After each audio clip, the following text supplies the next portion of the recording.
The morning after Rep. John Conyers Jr., D. Michigan, announced his resignation from Congress on her radio show, host Mildred Gaddis remained livid about his swift political demise. She questioned the veracity of a woman who accused Conyers of sexual misconduct, raged about the racism that led fellow Democrats to demand his ouster, and spoke of how disrespectful the episode had been to a 52-year congressman considered a civil rights icon.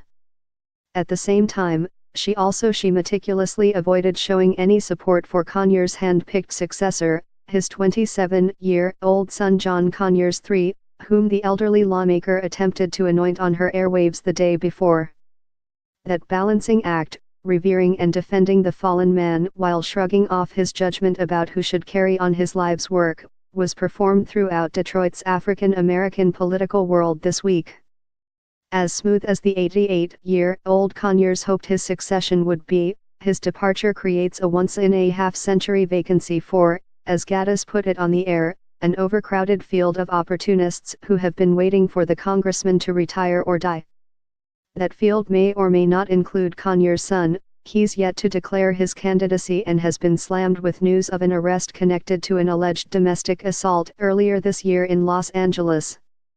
But even before Conyers' announcement on Gaddis' program on Tuesday, another relative, State Sen. Ian Conyers, the congressman's 29-year-old great-nephew, had announced his own candidacy.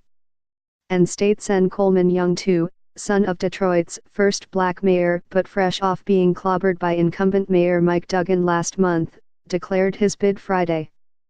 The campaign promises to be brutal and long. Michigan Gov. Rick Snyder, a Republican, announced Friday he would leave Conyers' seat vacant until the already scheduled November 2018 election to reduce the financial burden on local taxpayers.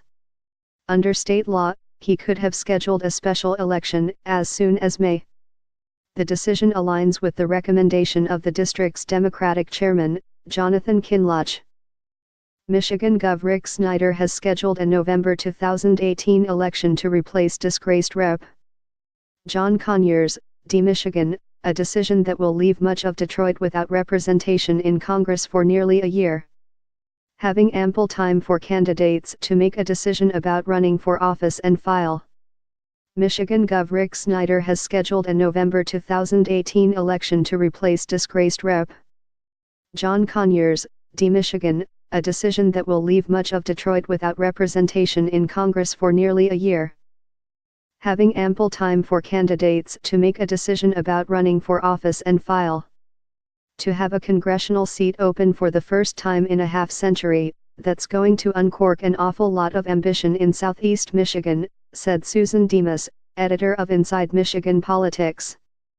Perhaps, but Conyers' hopes for a political dynasty won't come easy, especially with the family divided as to who the heir apparent should be. Conyers III, who said he was unexpectedly thrust into the spotlight by his father, is a political unknown who told the Detroit News on Thursday he remains undecided about a run and will decide next month.